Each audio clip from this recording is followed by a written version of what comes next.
Dorian Wells was 41 years old, and until that Thursday evening, he believed his marriage, however quietly it had been struggling, was still his marriage.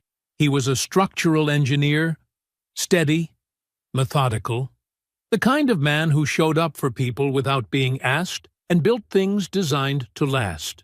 That evening, he came home early to find his wife Camille in their living room with her two closest friends, 3 open wine bottles, and a conversation she never expected him to hear. He stood in the hallway, still in his jacket, and listened to the woman he'd spent 11 years with describe him as boring, predictable, and beneath her, while her friends laughed in the easy way people laugh at a joke they've heard before. Then Camille raised her glass. Her friends raised theirs, to finally getting rid of him. What Camille didn't know, what none of them knew, was that earlier that same day, Dorian had received a phone call that changed everything, and he hadn't told a single soul. Before we jump into the story, comment where in the world you are watching from and subscribe, because tomorrow's story is one you need to hear. The garage light cast sharp shadows across Dorian's drafting table. Blueprint pages curled at the corners, weighted down by metal rulers and coffee-stained reference books. The radio hummed quietly, some old soul station playing Al Green. He'd always preferred working with music, just loud enough to fill the silence, but soft enough to let him think. His pencil moved steadily across the page, making precise adjustments to load-bearing calculations that should have been finished days ago. The client wanted revisions on short notice. Dorian didn't mind. The math was clean, logical. Unlike so many other things, he glanced at his phone. 7:43 p.m. Camille had left 2 hours ago, designer handbag swinging from her shoulder, saying something about a hospital board function. Her perfume still lingered by the door.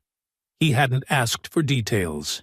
These days, their conversations stayed on the surface, like small talk between strangers who used to know each other well. The garage had become his sanctuary over the past year. Out here, surrounded by his tools and drawings, he could focus on problems that had clear solutions. Unlike the hollow space growing between him and his wife, these structural challenges could be solved with enough patience and precision. His workbench held the organized chaos of a methodical mind. Pencils arranged by hardness, reference materials stacked in order of use, calculator within easy reach. Everything had its place. Everything except his marriage, which seemed to slip further out of alignment with each passing month. The signs had been there, accumulating like hairline cracks in a foundation. Camille's phone always faced down now. She changed her password weekly. Her networking events ran later and later, and her explanations grew vaguer. She talked about her career trajectory, about her 5-year plan, about the life she was building. Always I, never we. Dorian adjusted his desk lamp, the metal arm creaking. He could have afforded a better one, but this one still worked. He believed in using things until they couldn't be fixed anymore. Maybe that's why he was still here, still trying to repair what felt increasingly broken. His phone lit up, buzzing against the metal table. An unfamiliar number. He almost let it go to voicemail. He had these calculations to finish, but something made him reach for it. Dorian Wells speaking. Mr. Wells, this is Reginald Ossie. I'm the estate attorney for your great-uncle, Clyde Wells. Dorian's pencil stilled on the page. He'd visited Uncle Clyde twice in the past year. Once alone, once with his father.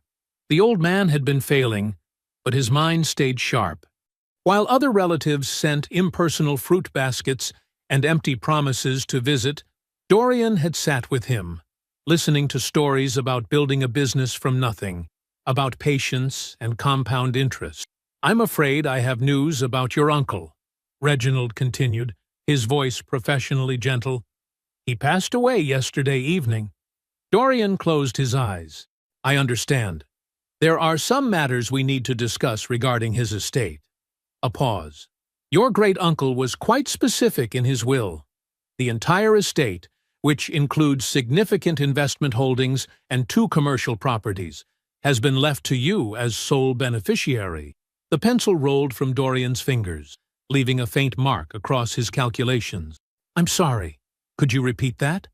The total value of the estate is approximately $50.4 million. Mr. Wells was very clear.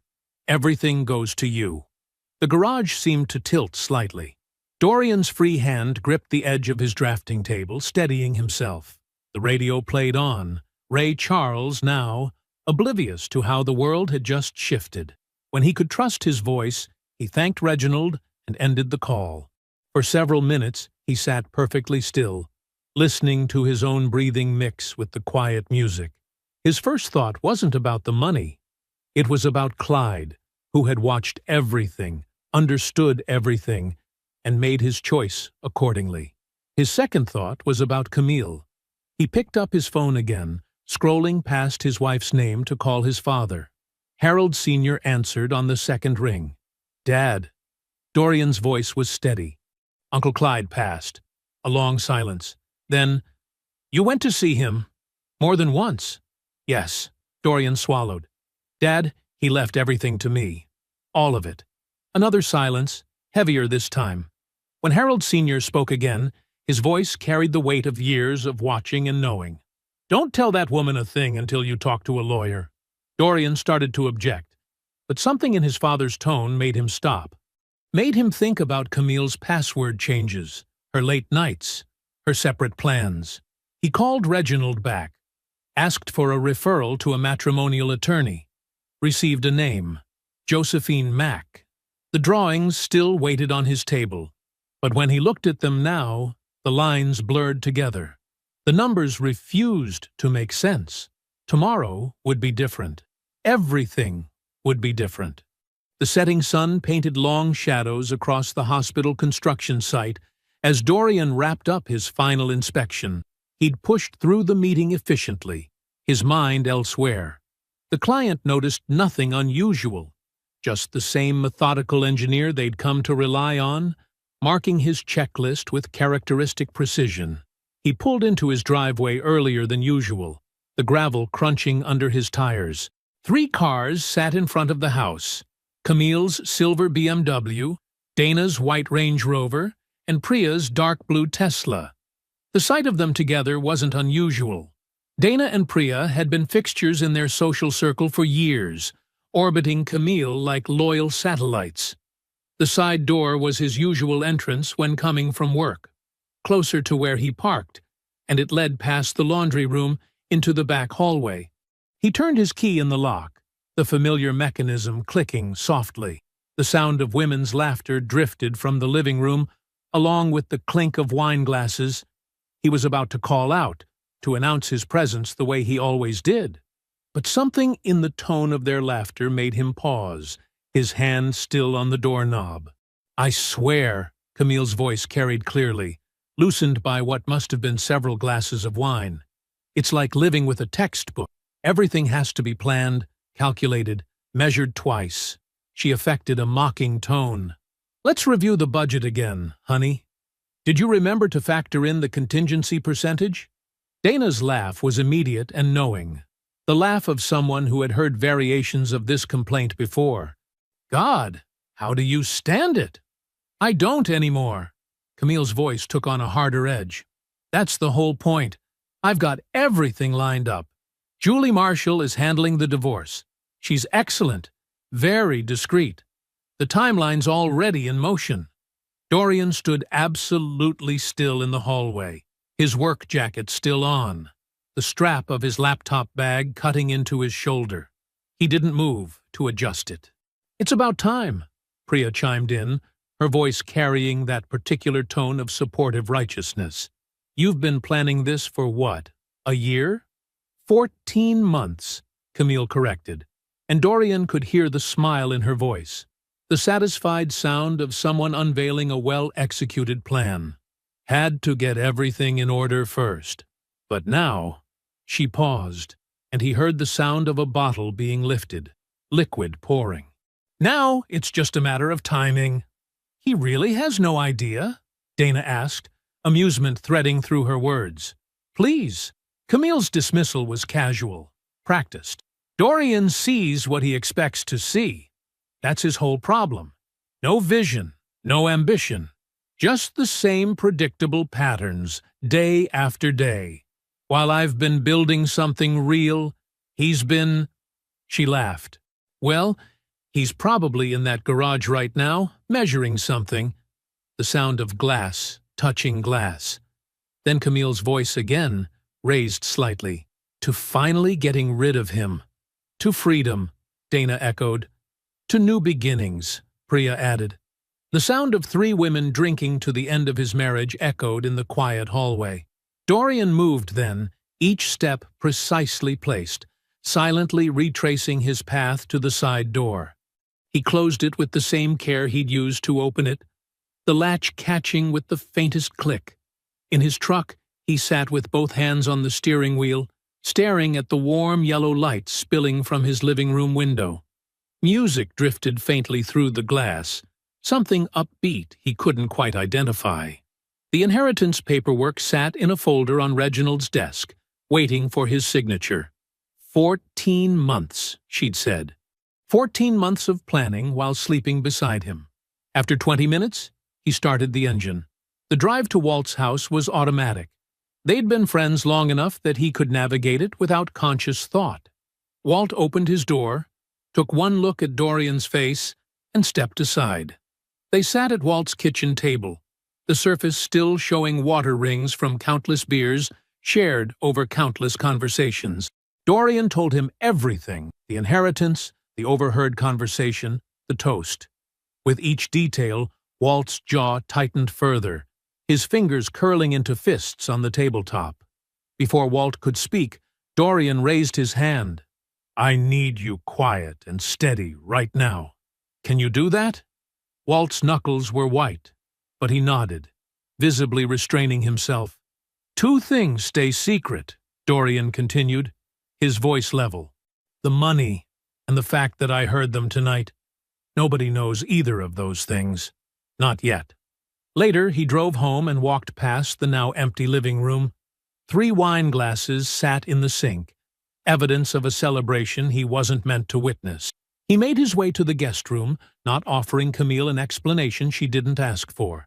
Josephine Mack's downtown Charlotte office occupied a corner suite on the 12th floor, with views stretching toward the city's growing skyline. The space felt intentional, not flashy, but carefully arranged to convey competence and discretion. Like its occupant, Dorian thought, taking in the woman seated across the polished conference table. She was reviewing his initial paperwork, her reading glasses perched low on her nose. Her movements were unhurried, each document receiving its proper attention. The morning sun caught the silver threads in her dark hair, earned through what he imagined were countless cases like his. So, she said finally, looking up, you've inherited $50.4 million from your great-uncle, your wife has been planning her exit for 14 months, and you learned about her intentions through an overheard conversation yesterday evening. She removed her glasses. Did I miss anything material? No, Dorian replied. That covers the basics. Josephine nodded, her expression neutral but attentive. Let me explain your legal position, Mr. Wells. It's actually quite straightforward. She selected a legal pad, uncapped a pen. The inheritance, having been received before any divorce filing and coming through direct bequest with no marital connection, is entirely your separate property. There's no ambiguity there. She drew a clean line down the middle of the page. What your wife is entitled to is her equitable share of legitimate marital assets.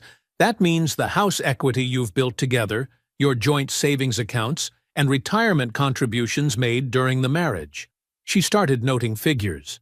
Based on the numbers you've provided, her pen moved efficiently across the paper, calculating rough divisions. Dorian watched her work, appreciating the precision of her method. After a moment, she turned the pad so he could see. This is an approximate figure, subject to final documentation.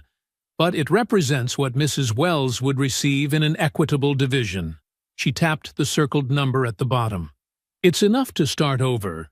Down payment on a modest home, perhaps, or a year's living expenses while establishing herself. But it's not.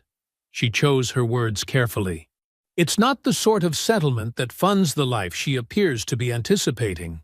Dorian studied the number.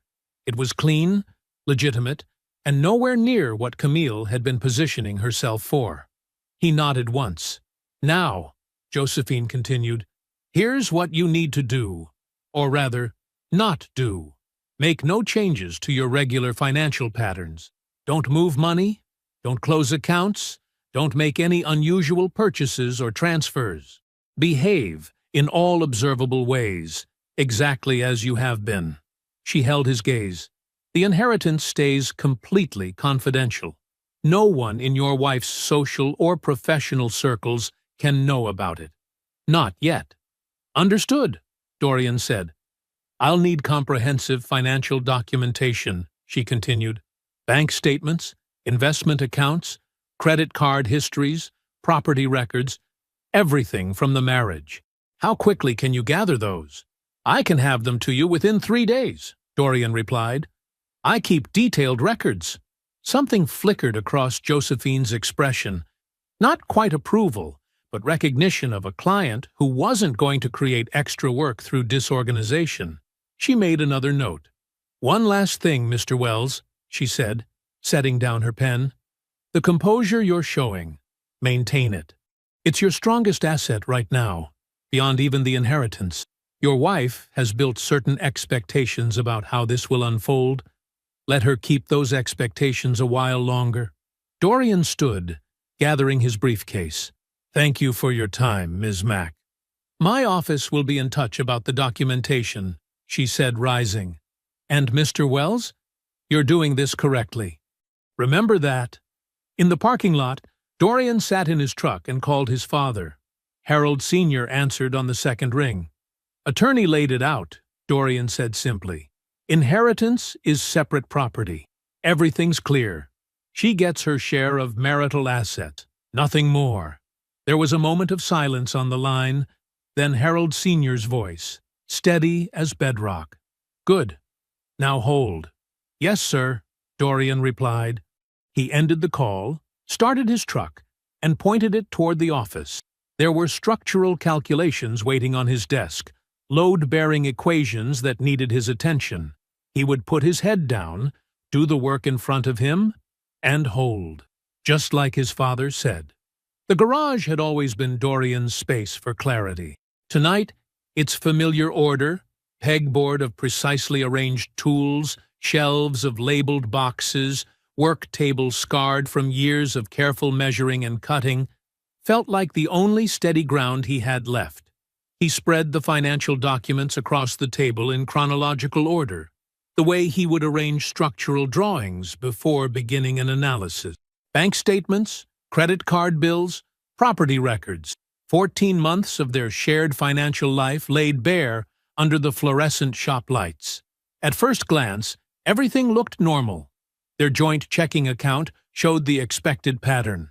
His direct deposits, her contributions, the regular outflow of mortgage payments and utilities. Their credit card statements reflected the routine of their marriage. Groceries, gas, home maintenance supplies. The surface appeared solid. But Dorian hadn't built his career by accepting surfaces at face value. He began cross-referencing Camille's deposits against her pay stubs, tracking the flow of money month by month.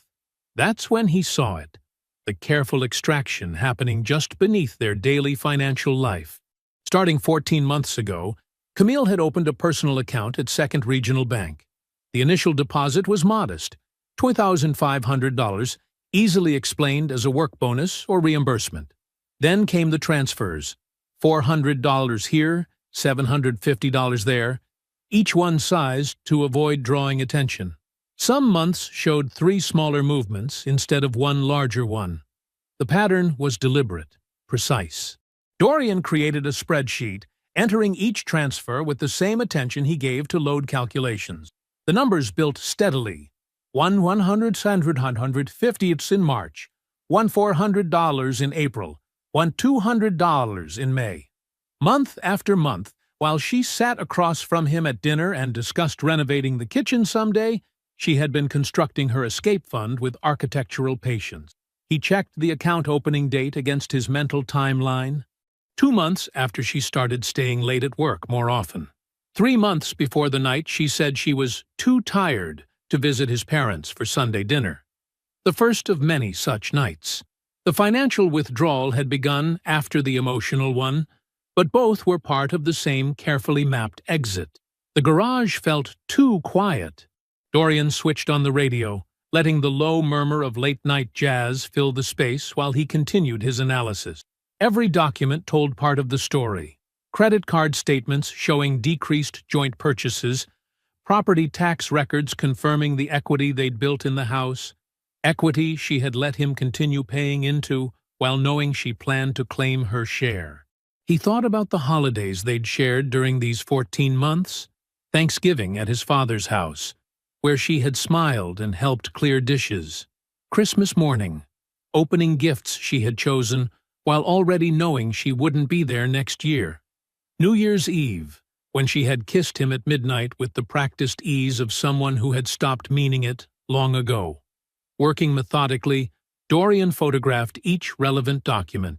He captured statement dates, account numbers, transfer amounts, building an irrefutable record of the parallel financial life she had constructed while maintaining the appearance of their marriage. The photos went into a dedicated folder on his phone, backed up immediately to secure cloud storage. He organized the physical documents chronologically, each page a marker of time in their unraveling. Bank statements showed the steady drip of her planning. Credit card bills tracked the gradual separation of their daily lives.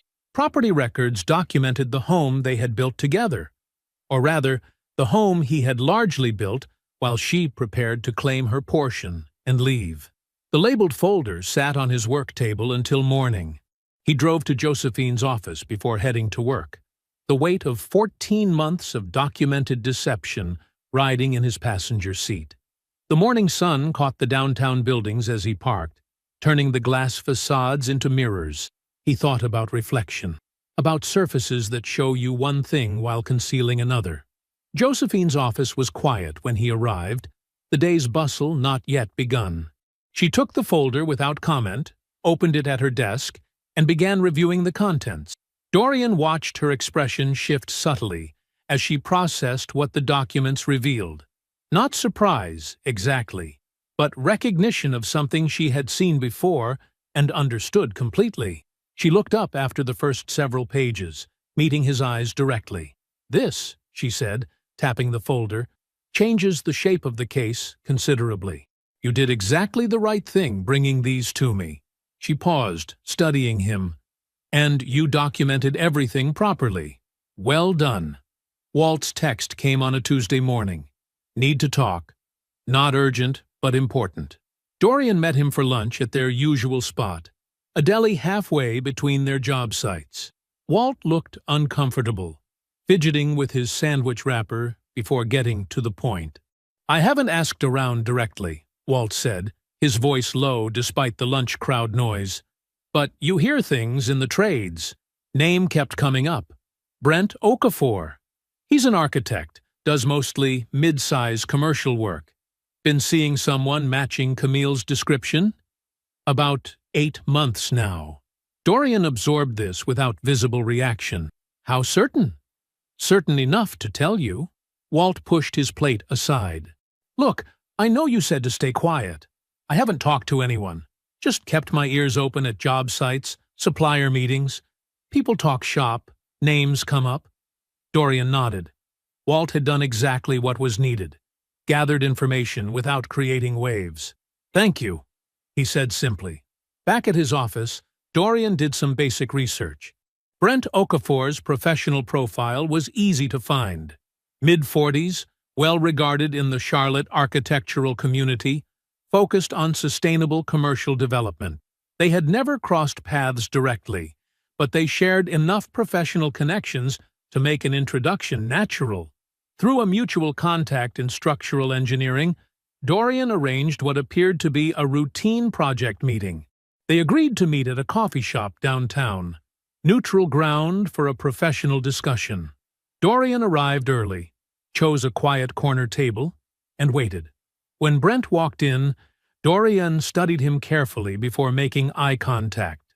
The architect's body language spoke volumes, shoulders slightly tensed, movements measured, the bearing of someone carrying an uncomfortable truth they hadn't yet decided how to address. Brent ordered coffee and approached the table. Before they could begin the pretense of project discussion, Dorian spoke quietly. "I'm Dorian Wells, Camille's husband." The change in Brent was immediate, but controlled. He went completely still, coffee cup halfway to the table. After a moment, he set it down carefully and met Dorian's eyes. "I think we should have an honest conversation," Brent said quietly.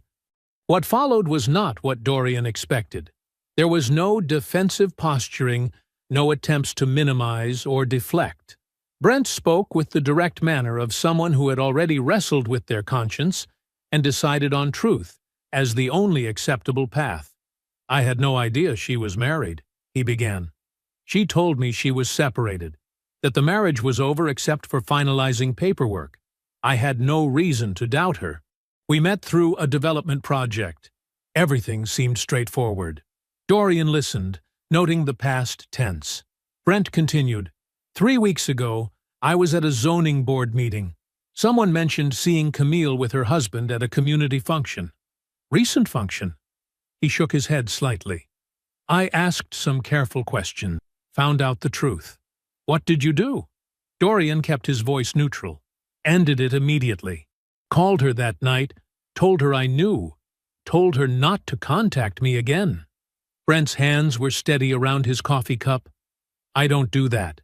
I don't get involved in deception. Not personally, not professionally." The sunlight through the coffee shop windows cast shifting patterns on their table. For a moment, neither man spoke. They were two professionals, connected by a woman who had deceived them both, finding no reason to be enemies. "I won't be drawn into whatever comes next," Brent said finally. "But I won't lie about what happened either. If you need a formal statement about the timeline, what I was told, when I learned the truth, I'll provide that through proper channels." Dorian nodded once. "That's fair."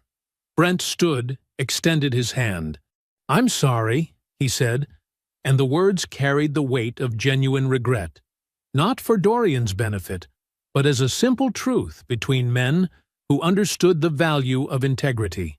"This isn't how I conduct my life." He left without further discussion. Dorian remained at the table, watching the movement of people through the coffee shop, all of them carrying their own stories, their own hidden weights. The following week, Josephine's office received a detailed statement from Brent's attorney. The document laid out the facts with professional clarity: the duration of the relationship, the circumstances of their meeting, Camille's representations about her marital status, and the immediate termination of contact upon learning the truth. Walt shifted in his chair at their usual deli spot, his sandwich untouched.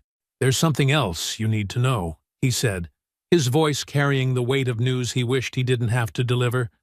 "Been hearing things. Not good things." Dorian set down his coffee, reading the discomfort in his friend's posture. "Tell me." "It's about what Camille's been saying, what she's been telling people about you." Walt's jaw tightened. "Not just lately. For months now." The lunch crowd bustled around them, but their corner table felt suddenly isolated, private. Walt continued, choosing his words carefully. "She's been painting a picture. About your marriage. About you. Nothing dramatic enough to raise flags, just consistent. Little comments here and there." "What kind of comments?" Dorian's voice remained steady. "That you're controlling with money. Emotionally checked out. That she's outgrown you." Walt's hands clenched around his water glass. "She's been dropping these things in conversations for months, setting up the story she wants people to believe when this all comes out." Dorian absorbed this, his expression unchanging. And Dana and Priya? They're carrying it forward, adding their own spin, confirming her version to anyone who asks. Walt leaned forward. People trust them, you know? If they say something's true.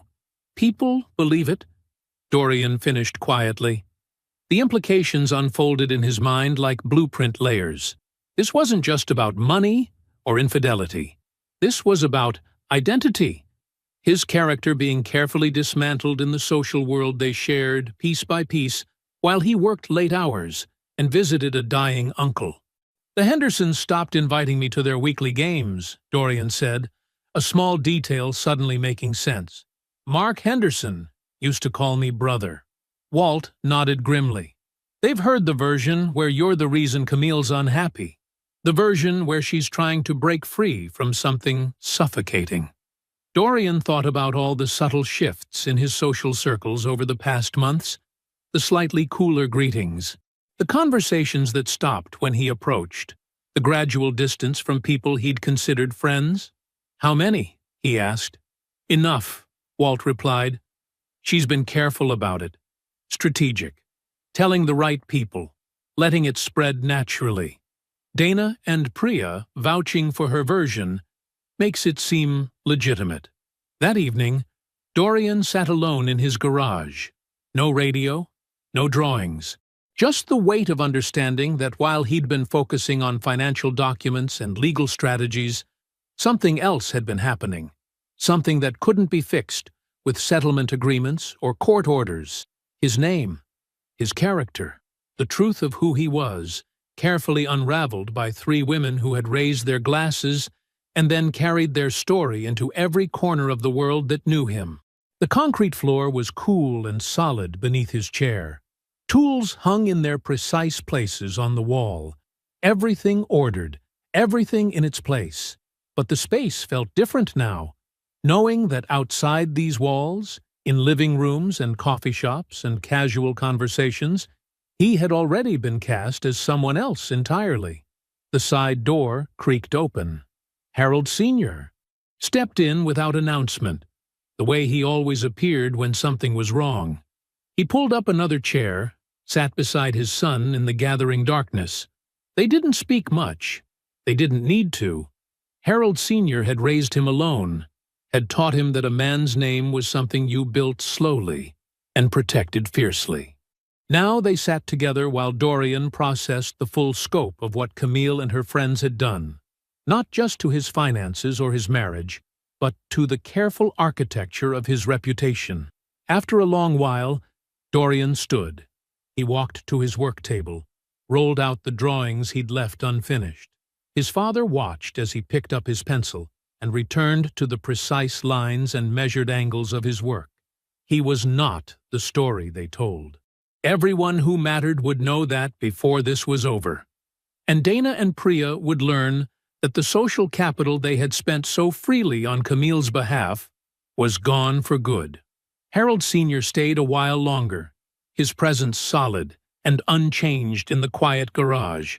No advice was offered. None was needed. They both understood that some things couldn't be fixed with settlements or lawyers. Some things required time, truth, and the patient strength of a man who knew exactly who he was. Josephine's office was cool and quiet when Dorian arrived for their morning meeting. She had arranged the documentation in precise stacks on her desk.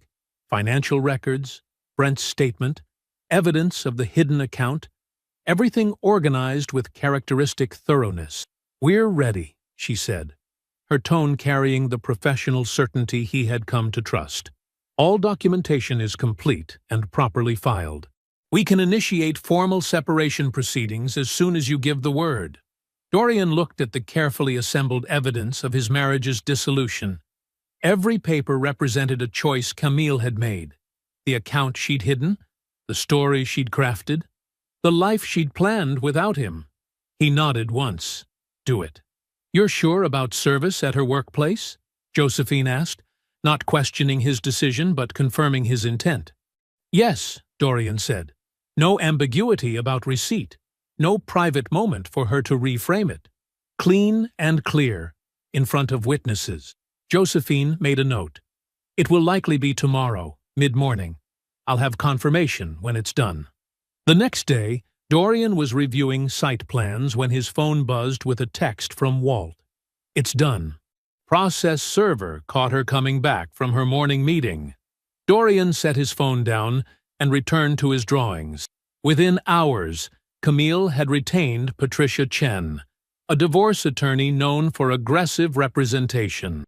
Her initial filing arrived at Josephine's office with a list of demands that reflected months of careful calculation, division of property, financial support, everything precisely outlined by someone who believed she knew exactly what cards everyone was holding.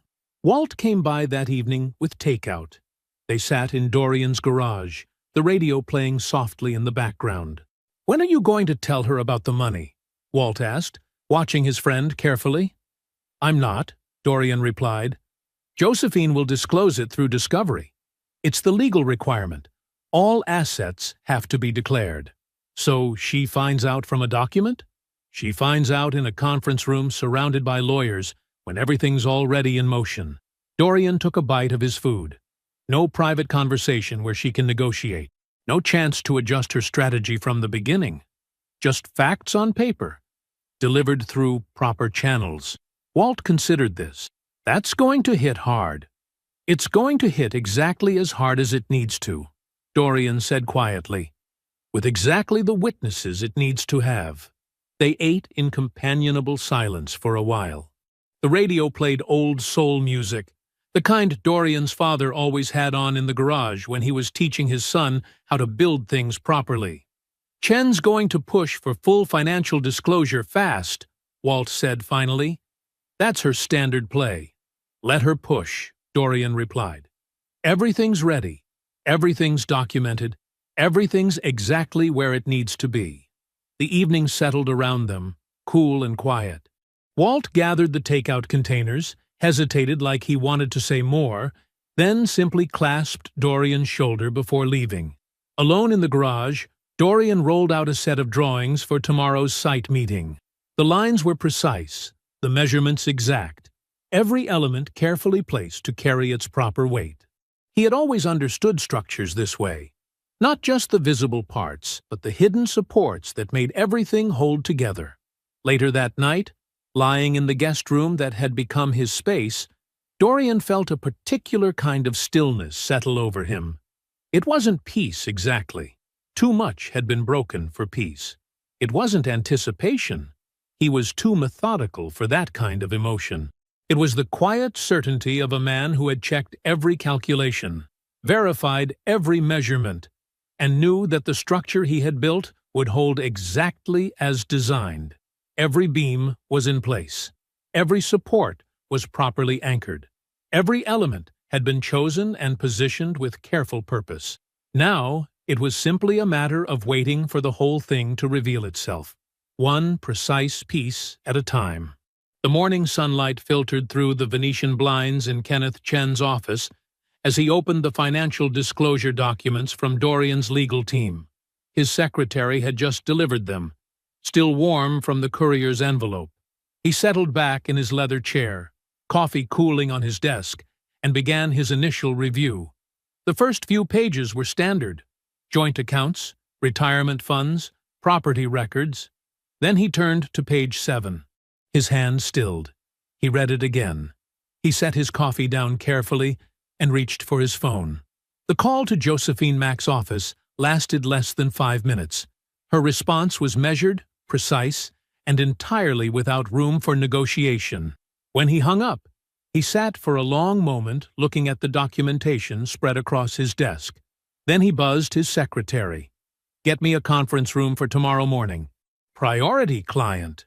Across town, Josephine's phone lit up with Dorian's number. "It's done," she said when she answered, her tone carrying the particular understatement of someone who had made calls like this before. "They've reviewed the disclosures. They're requesting a settlement conference as soon as possible." Dorian stood at his desk, looking out over the Charlotte skyline. "How soon?" "Tomorrow morning. They're motivated to discuss terms." The pause carried volumes of professional satisfaction. The inheritance documentation was very clear. The timing, the direct bequest, the complete absence of marital connection. Everything is properly structured. There's no room for challenge. Within hours, Camille's legal team began quietly restructuring their approach. The confident list of demands that had arrived with their initial filing underwent rapid revision. The timeline Camille had operated on, the one that assumed a certain financial outcome, collapsed under the weight of reality. Kenneth Chen found himself managing a client who had walked into his office with one set of expectations and now faced something entirely different. The $50.4 million inheritance was untouchable. The documentation Josephine had assembled made that legally unambiguous. His client would receive her equitable share of legitimate marital assets only: the house equity, joint savings, retirement accounts accumulated during the marriage. That number was real, but it wasn't transformative. It wasn't the foundation for the future Camille had been planning. It was a start-over number, barely enough to begin again at a much more modest level than she had anticipated. And there was the matter of the hidden account. The departure fund Camille had built over 14 months, carefully accumulated through small transfers, designed to stay beneath notice, was identified in discovery as a marital asset. Josephine's documentation laid out every transfer, every date, every deliberate step of its construction. The total would be folded into the calculation against Camille's share of the marital estate, reducing her final settlement further. The next morning, Josephine sat in the conference room reviewing the final numbers before Chen arrived with his client. The math was clean, the documentation precise, the outcome essentially locked. Camille would leave with less than she planned for and no remaining leverage to improve her position. Dorian did not attend. He had made it clear from the beginning. He would review everything, sign what needed signing, but he would not sit across a table and watch this part unfold. He spent that morning at a job site in uptown Charlotte, reading load calculations for a new commercial development. The settlement conference proceeded exactly as Josephine had structured it. The numbers were presented. The documentation was reviewed. The legal framework she had built held perfectly under examination. There was surprisingly little discussion, the kind of quiet that descends when all parties understand that the available moves have already been made. That evening, Dorian's phone rang as he was packing up his site document. "It's done," Josephine said. "Exactly as we outlined. They've accepted the terms." Dorian nodded once, though she couldn't see it. "Thank you. The papers will be ready for your signature tomorrow morning." He ended the call and looked out over Charlotte as the sun set behind the buildings. Somewhere in this city, Camille was having a very different conversation with her attorney. But that wasn't his concern anymore. His focus was on the load calculations spread across his temporary desk, the weight distribution that would make this new structure stand. The for sale sign hadn't gone up yet, but it would by morning. Dorian pulled into the driveway of the house he'd helped choose 11 years ago. The lawn needed cutting. He'd always handled that on Saturdays. He sat in his truck for a moment, looking at the garage where he'd first heard about the inheritance, where he'd discovered the hidden transfers, where his father had sat with him in silence when the weight felt heaviest. Camille's car wasn't there yet. He used his key, still on his ring for a few more days, and walked into the kitchen. Everything was exactly as it had been, but it all felt smaller somehow, less significant. He pulled out a chair at the table where they'd had 1,000 ordinary mornings and waited. 10 minutes later, he heard her car. The front door opened and closed.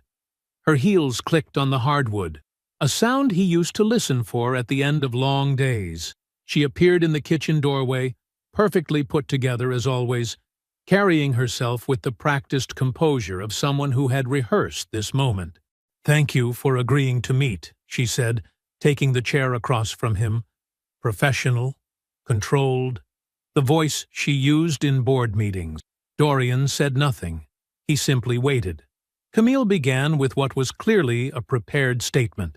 She talked about feeling stifled, about outgrowing what they had, about needing more than the life he seemed content with. She described his steadiness as limitation, his quiet competence as lack of ambition.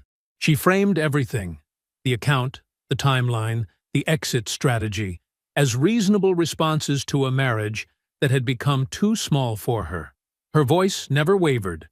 Her hands stayed still on the table. She had practiced this. When she finished, Dorian let the silence hold for a moment. Then he spoke, his voice as level as when he presented structural findings to clients. It was a Thursday evening, 7 weeks ago. You were in the living room with Dana and Priya. 3 wine glasses. You said I was boring, predictable, beneath your social ambitions. Then you raised your glass and toasted to finally getting rid of him. They raised theirs, too. All 3 of you drank to that. He watched the slight shift in her expression, the first crack in the composure. 14 months ago, you opened an account at First Carolina Bank. Starting balance, $2,500. Then the transfers began. $750 on March 3rd, $900 on March 17th, $800 on April 1st. Would you like me to continue with the dates?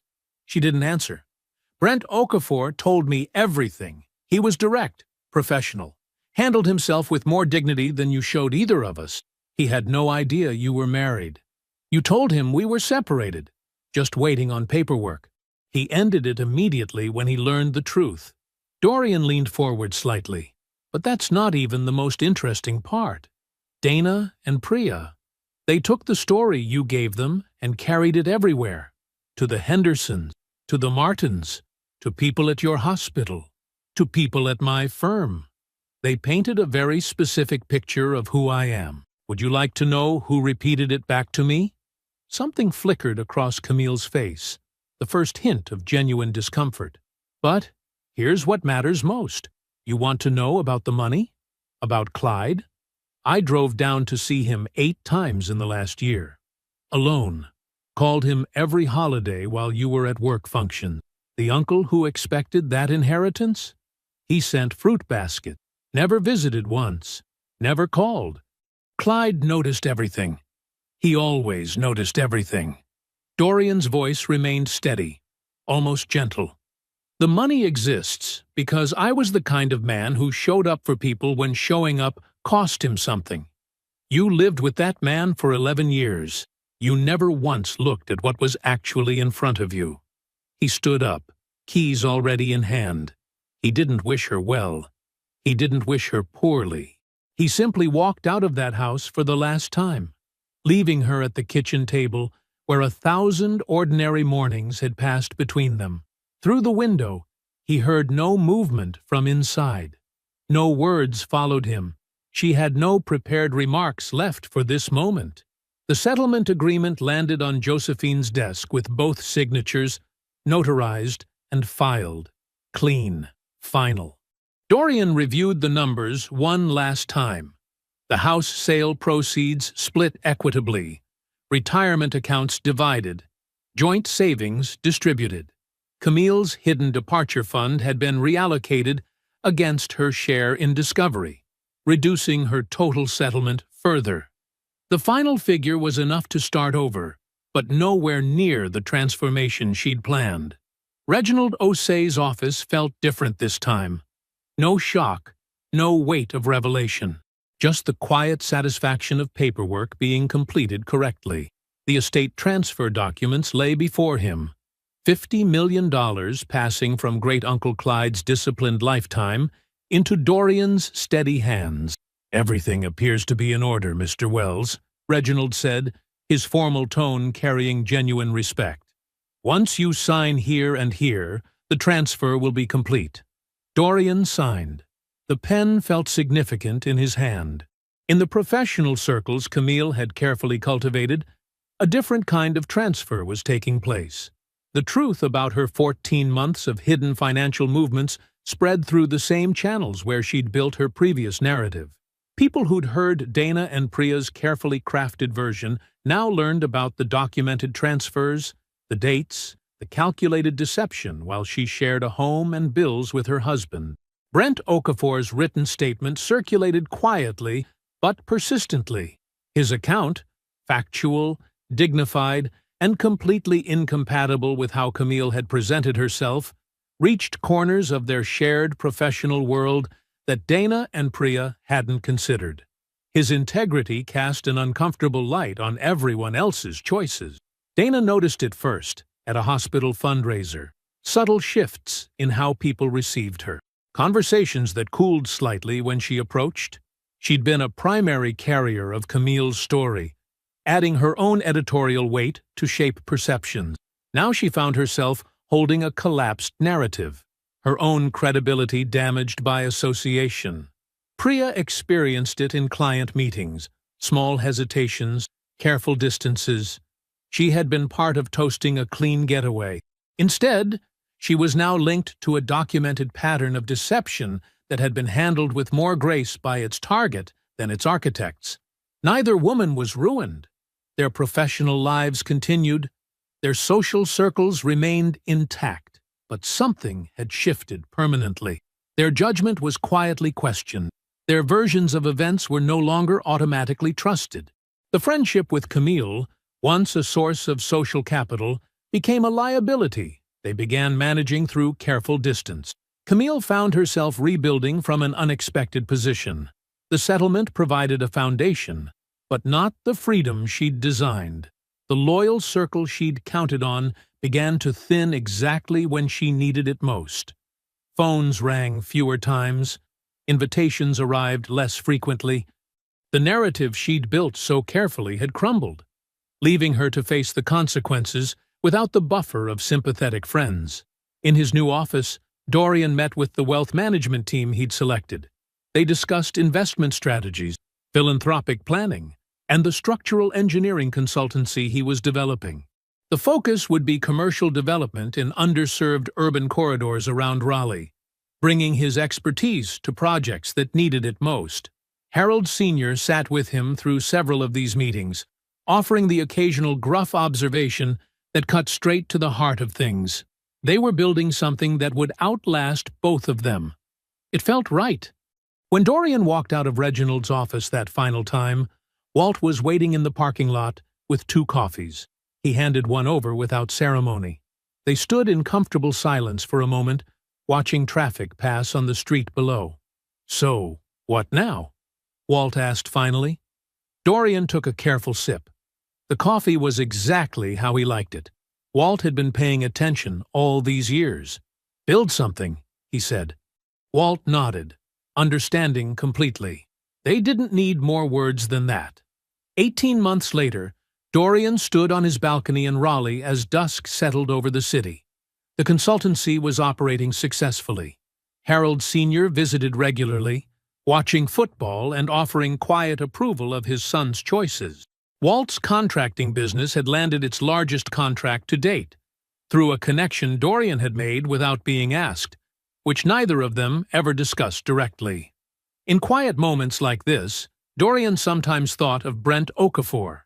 He'd heard the architect had relocated, rebuilt his practice, kept his integrity intact through the whole mess. Dorian felt something close to respect for how the man had handled an impossible situation. He did not think of Camille. The city spread out below him, lights beginning to flicker on in office buildings and apartments. The quiet around him was full rather than empty, the kind of peace that comes from knowing exactly what you're building and why. He had always constructed things that held weight. It was who he was. Now he was building for himself. I hope you enjoyed that one. Be sure to like the video and subscribe so you don't miss the next story. I've picked out 2 more for you that I think you'll really like.